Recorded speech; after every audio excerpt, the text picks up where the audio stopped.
खुलुमबाय स्टुडियोआव आं उदांस्रि मुसाहारि बे समाव लानानै फैदों आनजादनि मोनसे खौरां 2026 मायथाइनि HSLC आरो HS आनजादनि अक्ट'खौ फोसावबाय नंगौ आसामनि गिबि मन्थ्रि डक्टर हिमन्त बिश्व शर्माया जानो गोनां 2026 मायथाइनि HSLC आरो HS आनजादनि खालारखौ फोसावबाय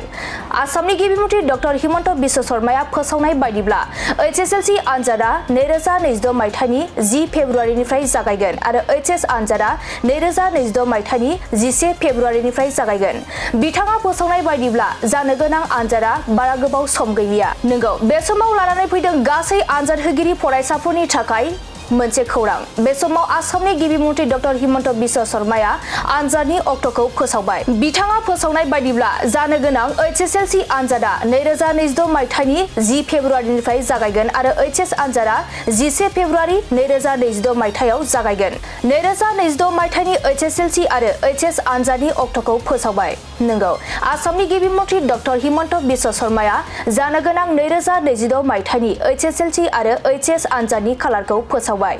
आसामनि गिबि मन्थ्रि डक्टर हिमन्त बिश्व शर्माया फोसावनाय बायदिब्ला HSLC आनजादा 2026 मायथाइनि 10 फेब्रुवारिनिफ्राय जागायगोन आरो HS आनजादा 2026 मायथाइनि 11 फेब्रुवारिनिफ्राय जागायगोन बिथाङा फोसावनाय बायदिब्ला जानो गोनां आनजादा बारा गोबाव सम गैलिया नंगौ बे समाव लानानै फैदों गासै आनजाद होगिरि फरायसाफोरनि थाखाय मोनसे खौरां बे समाव आसामनि गिबि मन्थ्रि डक्टर हिमन्त बिश्व शर्माया आनजादनि अक्ट'खौ फोसावबाय बिथाङा फोसावनाय बायदिब्ला जानो गोनां HSLC आनजादा 2026 मायथाइनि 10 फेब्रुवारिनिफ्राय जागायगोन आरो HS आनजादा 11 फेब्रुवारि 2026 मायथाइयाव जागायगोन